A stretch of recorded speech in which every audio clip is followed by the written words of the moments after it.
Hello friends, आप सभी का स्वागत है। फ्रेंड्स, घटना चक्र पूर्वावलोकन में पॉलिटी पॉलिटी जो है स्टार्ट है। भारतीय राज व्यवस्था एवं शासन। आज का ये चैप्टर दूसरा चैप्टर है, जिसमें हम पढ़ेंगे ब्रिटिश ताज के शासनाधीन पारित अधिनियम। ब्रिटिश ताज के लिए जो शासन करने के लिए अधिनियम पारित किया गया था, उसको हम पढ़ने वाले हैं। तो फ्रेंड्स, आप हमारे चैनल पर नए हैं तो प्लीज़ चैनल को सब्सक्राइब कर लीजिए। फ्रेंड्स, आपसे रिक्वेस्ट है, आपसे निवेदन है कि आप हमारे चैनल को सपोर्ट करिए, हमारे चैनल को आगे ले चलिए। प्लीज़ फ्रेंड्स, हमारा चैनल नया है, बिल्कुल छोटा है। प्लीज़ चैनल को सब्सक्राइब करें और वीडियो अच्छा लगता है तो प्लीज़ वीडियो को लाइक करें और दोस्तों में भी शेयर करें। तो फ्रेंड्स, हमें आपसे पूरा आप पर भरोसा है, पूरी उम्मीद है आपसे कि आप ज़रूर हमारे चैनल को सपोर्ट करेंगे। तो फ्रेंड्स, जितने भी सब्जेक्ट हैं सभी सब्जेक्ट के घटना चक्र पूर्वावलोकन को हम डिटेल में पढ़ेंगे। जितने भी एग्ज़ाम आने वाले समय में हैं, सारे एग्ज़ाम के लिए बहुत ही इम्पोर्टेंट है ये। तो चलिए ब्रिटिश ताज से शासनाधीन पारित अधिनियम को पढ़ते हैं। ब्रिटिश संसद के भारत शासन अधिनियम 1858 के द्वारा भारत का शासन ब्रिटिश ताज के अधीन कर दिया गया। जो भारत का शासन था, अब वो कौन चलाएगा? ब्रिटिश ताज, ब्रिटिश सरकार चलाएगी। किस अधिनियम के द्वारा इसको पारित किया गया? भारत शासन अधिनियम 1858 के तहत शासन ब्रिटिश सत्ता ले ली थी। गवर्नर जनरल को अब भारत का वायसराय भी कहा जाने लगा। तो 1858 से क्या हो गया? जो भारत का गवर्नर जनरल था, अब वो भारत का गवर्नर जनरल नहीं, भारत का वायसराय कहा जाने लगा। जो ब्रिटिश ताज का क्या करता था? प्रत्यक्ष प्रतिनिधि बन गया। अब डायरेक्ट क्या है, ये लोग भारत पर शासन कर रहे थे। अंग्रेज लॉर्ड कैनिंग भारत का प्रथम वायसराय बना। तो भारत का जो वायसराय पद दे दिया गया, तो भारत का प्रथम वायसराय कौन बना? Lord Canning. इस अधिनियम द्वारा भारत के राज्य सचिव पद का सृजन किया गया। तो इस अधिनियम से एक पोस्ट को विकसित किया गया। उस पोस्ट का नाम है भारत के राज्य सचिव, जिसमें भारतीय प्रशासन पर संपूर्ण नियंत्रण की शक्ति निहित थी। भारत की जो प्रशासन है वो पूरी तरीके से नियंत्रण करता था। उसके पास इतनी शक्ति थी, किसके पास? भारत के राज्य सचिव के पास। उसकी सहायता के लिए 15 सदस्य परिषद के गठन का प्रावधान किया गया था। उसके सदस्य के लिए 15 अन्य सदस्य का गठन किया गया था। अगला पॉइंट है भारत परिषद अधिनियम 1861 के द्वारा कानून बनाने की प्रक्रिया में भारतीय प्रतिनिधियों को शामिल करने की शुरुआत हुई। कब? भारतीय परिषद अधिनियम 1861 के द्वारा जो कानून आया, उसके तहत भारतीय प्रतिनिधियों को शामिल करने की शुरुआत कर ली गई 1857 की क्रांति के बाद 1861 से। इस अधिनियम द्वारा मद्रास बम्बई की प्रेसिडेंसी को पुनः विधायी शक्तियां देकर विकेंद्रीकरण की प्रक्रिया की शुरुआत कर दिया गया। बम्बई और मद्रास को क्या किया गया? पुनः विधायी शक्तियां दे दिया गया और विकेंद्रीकरण की प्रक्रिया को शुरू कर दिया गया। इसने वायसराय को आपातकाल में अध्यादेश जारी करने के लिए अधिकृत किया। इन्होंने क्या कहा? वायसराय को आपातकाल में आप अध्यादेश जारी कर सकते हैं, जो अधिकतम 6 माह की अवधि तक प्रभावित होगा। आप जो भी आपातकाल में अध्यादेश जारी करेंगे, उसकी अवधि सिर्फ 6 महीने तक होगी। भारत परिषद अधिनियम 1892 के माध्यम से केंद्रीय और प्रांतीय विधान परिषदों में अतिरिक्त बोले तो गैर सरकारी सदस्यों की संख्या बढ़ा दी गई। तो जो भारत परिषद अधिनियम था 1892 में क्या किया गया कि केंद्र में और प्रांतीय में दोनों जगहों में क्या किया गया? विधान परिषद में जो भी सदस्य संख्या थी उसको बढ़ा दिया गया। केंद्रीय विधान परिषद के भारतीय सदस्यों को वार्षिक बजट पर बहस करने तथा सरकार से 6 दिन की पूर्व नोटिस पर प्रश्न पूछने का अधिकार भी दिया गया। तो क्या किया गया? जो केंद्रीय विधान परिषद था, इसमें क्या किया गया कि भारत के जो सदस्य हैं वो वार्षिक बजट, जो एक साल में जो बजट पास किया जा रहा है, उस पर बहस करने का भी अधिकार मिला और 6 दिन पहले नोटिस दे करके आप उनसे प्रश्न पूछ सकते हैं, इसका भी अधिकार दिया गया। परंतु पूरक प्रश्न पूछने तथा मतदान का अधिकार नहीं दिया गया था। मतदान का अधिकार नहीं दिया गया था और पूरक प्रश्न आप नहीं पूछ सकते हो। सीमित अर्थों में निर्वाचन पद्धति का आरंभ किया जाना। सीमित अर्थों में निर्वाचन पद्धति का आरंभ कर दिया और इस अधिनियम की महत्वपूर्ण विशेषता थी ये। भारत परिषद अधिनियम 1909 को मार्ले मिंटो सुधार के नाम से जाना जाता है। इसको इस 1909 में जो अधिनियम आया था, इसको मार्ले मिंटो सुधार के नाम से जाना जाता है। इस अधिनियम के द्वारा भारतीयों को विधि निर्माण तथा प्रशासन दोनों में प्रतिनिधित्व प्रदान किया गया था।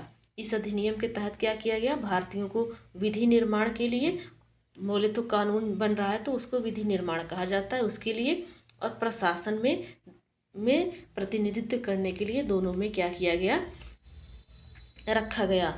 इसके तहत वायसराय की कार्यकारी परिषद में भारतीयों को पहली बार शामिल किया गया। और कौन थे पहले, वो थे प्रथम सत्येंद्र प्रसाद सिन्हा, जो इस वायसराय के कार्यकारी परिषद में जो पहली बार शामिल हुए, वो प्रशासन में या विधि निर्माण में, तो वो पहले भारतीय कौन थे, सत्येंद्र प्रसाद सिन्हा। इस अधिनियम ने केंद्रीय तथा प्रांतीय विधायिनी शक्तियों को बढ़ा दिया। केंद्रीय और प्रांत की जो विधायी शक्तियां थी उसको बढ़ा दिया। 1919 का अधिनियम परिषद के सदस्यों को बजट एवं लोकहित के विषयों की विवेचना करने के लिए प्रस्ताव लाने तथा प्रश्न पूछने के साथ पूरक प्रश्न करने का भी अधिकार मिल गया। परिषद के जो सदस्य हैं उनको बजट में अपने लोकहित के लिए बजट पास करने के लिए भी, और प्रस्ताव लाने के लिए भी, प्रश्न पूछने के लिए भी, पूरक प्रश्न पूछने के लिए भी अधिकार मिल गया। कब से, 1919 के अधिनियम से। इसमें पृथक निर्वाचन के आधार पर मुस्लिमों के लिए सांप्रदायिक प्रतिनिधित्व का प्रदान किया। पृथक निर्वाचन के लिए मुस्लिमों के लिए क्या कर दिया, सांप्रदायिक प्रतिनिधित्व का प्रावधान इसमें 1919 के अधिनियम कर दिया गया था। भारत शासन अधिनियम 1919 को मॉन्टेग्यू चेम्सफोर्ड सुधार के नाम से जाना जाता था। जलियांवाला बाग हत्याकांड जब हुआ था तब ये अधिनियम आया, और इसको क्या कहा जाता है, मॉन्टेग्यू चेम्सफोर्ड सुधार। इस अधिनियम के द्वारा पहली बार प्रत्यक्ष चुनाव प्रणाली अपनाई गई। इस अधिनियम के द्वारा जो डायरेक्ट चुनाव प्रणाली है उसको अपना लिया गया। सांप्रदायिक आधार पर निर्वाचन प्रणाली का विस्तार करते हुए इसे सिख, भारतीय, ईसाई, आंग्ल भारतीयों तथा यूरोपियों के लिए भी ये क्या कर दिया गया, लागू कर दिया गया, जो प्रत्यक्ष चुनाव प्रणाली थी। इस अधिनियम द्वारा पहली बार केंद्र में द्विसदनीय व्यवस्था स्थापित की गई। अभी तक एक सदन था केंद्रीय विधान परिषद, अब 2 सदन कर दिया गया। इस अधिनियम के द्वारा सभी विषयों को केंद्र तथा प्रांतों में बांटा गया। जैसे आज केंद्र और स्टेट में है, वैसे इस अधिनियम के द्वारा केंद्र और प्रांत 2 में बांटा गया था। अगला पॉइंट है द्विसदनीय केंद्रीय विधानमंडल समस्त ब्रिटिश भारत के लिए कानून बना सकती थी। जो द्विसदन, केंद्र में 2 सदन हो गया तो ये क्या करता था, समस्त ब्रिटिश, जितने भी ब्रिटिश थे, भारत के लिए कानून बना सकती थी। इस अधिनियम के तहत प्रांतों में द्वैध शासन प्रणाली लागू की गई।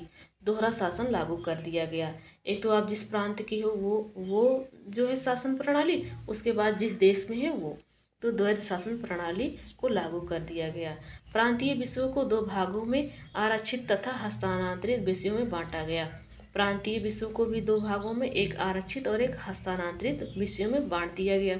इस अधिनियम में पहली बार उत्तरदायी शासन शब्दों का प्रयोग किया गया। इसके अंतर्गत एक आयोग का गठन किया गया जाना था, जिसका कार्य 10 वर्ष बाद इस अधिनियम की समीक्षा करने के बाद अपनी रिपोर्ट प्रस्तुत करना था। इसी के अंतर्गत एक आयोग का गठन होता, और वो आयोग में जितने भी सदस्य रहते, 10 वर्ष में जितने भी कार्य किए गए हैं उनकी समीक्षा करते और अपनी रिपोर्ट को प्रस्तुत करते। भारत शासन अधिनियम 1935 द्वारा सर्वप्रथम भारत में संघात्मक सरकार की स्थापना हुई। अब यहाँ से भारत शासन अधिनियम 1935 स्टार्ट होता है। इन्होंने क्या किया, भारत में संघात्मक सरकार की स्थापना कर दिया। 1935 का भारत शासन अधिनियम।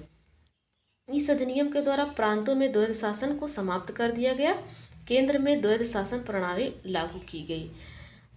जो प्रांत में द्वैध शासन था उसको समाप्त करके केंद्र में ही द्वैध शासन को लागू किया गया।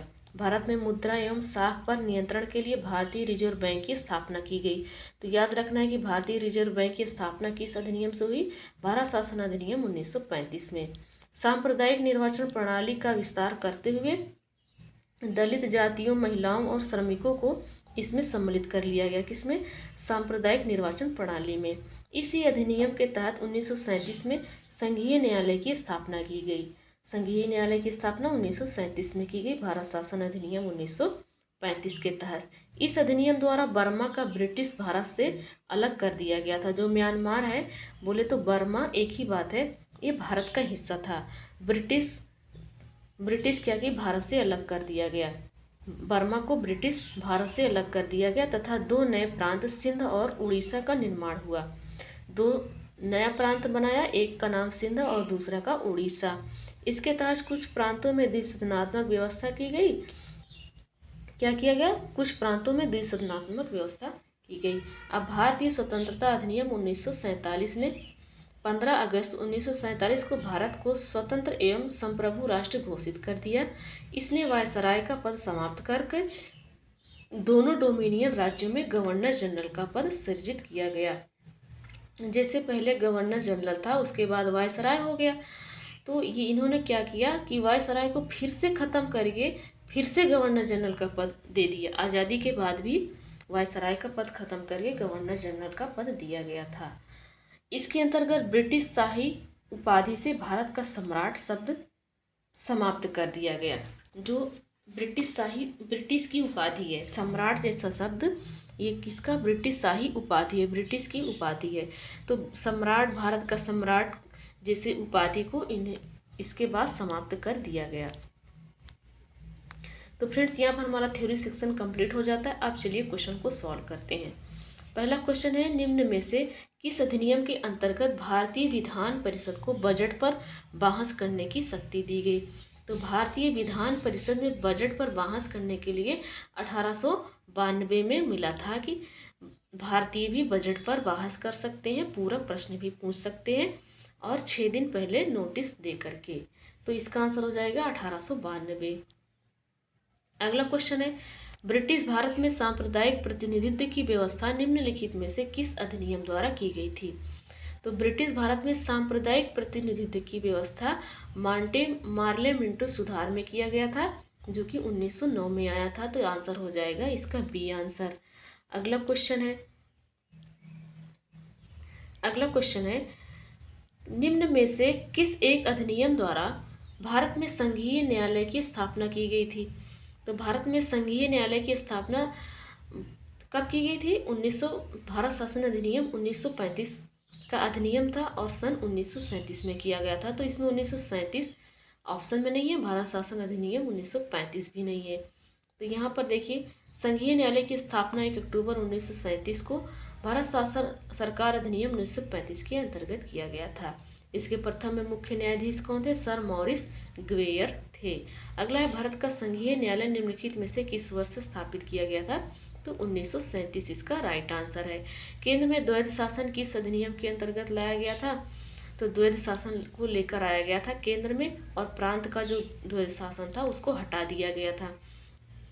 तो 1935 के अधिनियम में प्रांत से द्वैध शासन हटा के सिर्फ केंद्र में लगाया गया था। प्रांतों में द्वैध शासन का उपबंध भारत शासन अधिनियम 1919 के तहत आया था। केंद्र में द्वैध शासन के तहत संघीय विषयों को 2 भागों में बांट दिया गया था। केंद्र में जब द्वैध शासन के तहत संघीय विषय को एक आरक्षित और एक हस्तांतरित में 2 भागों में बांटा था।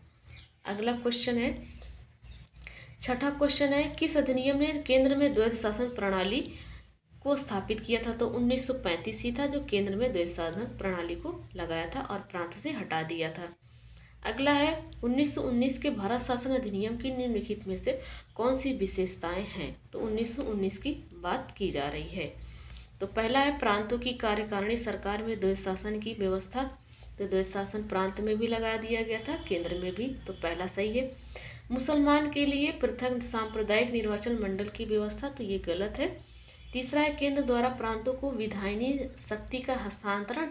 तो हाँ, तो केंद्र द्वारा प्रांतों को 2 भागों में बांट दिया गया था, एक हस्तांतरित और एक हस्तांतरित था, एक आरक्षित था। तो इसका आंसर हो जाएगा 1 और 3, जो कि दूसरा वाला गलत है। तो यहाँ पर आप फ्रेंड्स पढ़ सकते हैं। और जो मुस्लिम पृथक सांप्रदायिक निर्वाचन है वो 1909 के अधिनियम में आया था, ना कि 1919 के, है ना। तो इसके लिए वो गलत था। अगला क्वेश्चन है, भारतीय विधान पालिका प्रथम बार द्विसदनीय बनाई गई थी। तो पहले तो एक सदन था, केंद्रीय विधान परिषद। 1919 के भारत शासन अधिनियम में 2 सदन बना दिया गया था, तो इसका आंसर हो जाएगा सी आंसर। नेक्स्ट क्वेश्चन है, यहाँ पर वही चीज़ दिया गया फ्रेंड्स, यहाँ पर आप पढ़ सकते हैं जिसको हम लोगों ने अभी पढ़कर आया है। अगला क्वेश्चन देखते हैं, केंद्र में कौन सा एक्ट द्विसदनीय विधायिका लाया? तो 1919 का एक्ट। राष्ट्रपति का अध्यादेश निर्गत करने की शक्ति प्रेरित है? तो राष्ट्रपति का अध्यादेश को निर्गत कर सकते हैं, ये शक्ति भारत शासन अधिनियम 1935 में दिया गया है। अगला क्वेश्चन है, केंद्रीय विधानसभा के निम्नलिखित में से कौन से निर्वाचन भारत शासन अधिनियम 1919 के तहत आया था? ये क्वेश्चन पूछा जा रहा है। तो ये आया था फ्रेंड्स, ये आया था 1926 में। 1926 इसका राइट आंसर हो जाएगा। 1926 इसका राइट आंसर हो जाएगा। इसके ऊपर वाला क्वेश्चन क्या कह रहा है कि राष्ट्रपति के अध्यादेश को निर्गत कर सकता है। तो हाँ, भारत शासन अधिनियम 1935। गवर्नर जनरल को 1861 के भारत परिषद अधिनियम से ही विधान परिषद की अनुमति के बिना अध्यादेश जारी करने की शक्ति प्राप्त थी। बिना अध्यादेश जारी किए ये क्या थे, इनको शक्ति प्राप्त थी गवर्नर जनरल को 1861 से ही। भारतीय संविधान में राष्ट्रपति के अध्यादेश निर्गत करने की शक्ति भारत शासन अधिनियम 1935 की धारा 42 और 43 से प्रेरित है। तो फ्रेंड्स, ये जो 11 नंबर का क्वेश्चन कह रहा है, केंद्रीय विधानसभा से निर्वाचन भारत शासन अधिनियम 1919 के तहत हुआ है, तो 1926 में हुआ है। अगला क्या कह रहा है, ए और सी ऑप्शन को दे रहा है, तो सी आंसर को भी इन्होंने माना है सही। सी आंसर को बोले तो 1945 भी इसका सही माना, 1926 और 1945। अब अगला क्वेश्चन देखते हैं, 12वां क्वेश्चन क्या है। व्याख्या में कहा गया 1926 और 1945 का केंद्रीय विधानसभा चुनाव भारत शासन अधिनियम 1919 के तहत हुआ था।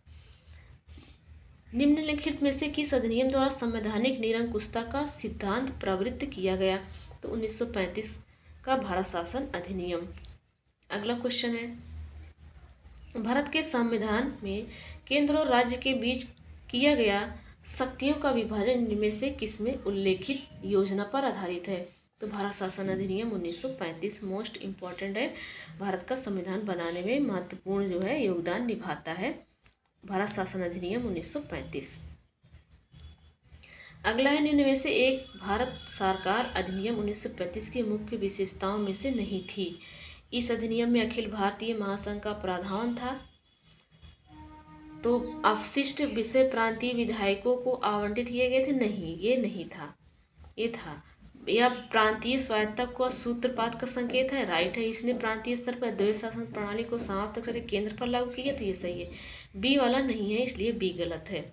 एक संघीय व्यवस्था और केंद्र में द्वैध शासन में लागू किया गया था भारत शासन अधिनियम 1935 के तहत केंद्र में द्वैध शासन को लागू किया गया और प्रांत से हटा दिया गया था। अगला है, अखिल भारतीय महासंघ स्थापित करने का प्रावधान। तो अखिल भारतीय महासंघ स्थापित हुआ था भारत सरकार अधिनियम 1935 के तहत। भारत निम्नलिखित में से किस अधिनियम ने भारत में संघीय शासन की व्यवस्था हुई? तो भारत शासन अधिनियम 1935। 1935 के अधिनियम द्वारा स्थापित संघ में अवशेष शक्तियां किसको दी गई थी? तो गवर्नर जनरल को दिया गया था। किसको दिया गया था? गवर्नर जनरल को दिया गया था। अगला है, निम्न में से कौन सा एक भारत शासन अधिनियम 1935 में स्वीकार किया हुआ महत्वपूर्ण और अस्थायी अवयव नहीं है? देश के लिए लिखित संविधान क्या? नहीं, गलत है। विधानमंडल के लिए निर्वाचित एवं जवाबदेही प्रतिनिधि, राइट है। एक संघ की योजना पर विचार, ये भी राइट है। विधानमंडल के लिए सरकारी सदस्यों का समाचित किया जाना, ये भी राइट है। तो इसका पहला वाला ही क्या है? गलत है। अगला क्वेश्चन है, 1935 का गवर्नमेंट ऑफ इंडिया एक्ट क्यों महत्वपूर्ण है? इसलिए कि ये भारत का जो संविधान बना है उसमें ये प्रमुख जो है रोल निभाता है, तो इसलिए ए आंसर हो जाएगा। यह भारतीय संविधान का प्रमुख स्रोत है। देखो कौन कौन सा स्रोत है, संघात्मक सरकार की स्थापना करना, केंद्र में द्वैध शासन की स्थापना करना, प्रांत में द्वैध शासन के आधार पर स्वायत्त शासन की स्थापना करना, द्विसदनीय केंद्र विधानमंडल, प्रांतीय शासन व्यवस्था, प्रांतीय विधानमंडल, केंद्र एवं प्रांत में शक्तियों का विभाजन तथा फेडरल न्यायालय की स्थापना करना। ये मोस्ट इम्पॉर्टेंट जो है 1935 का अधिनियम है। किस अधिनियम के फलस्वरूप बर्मा भारत से अलग हुआ था?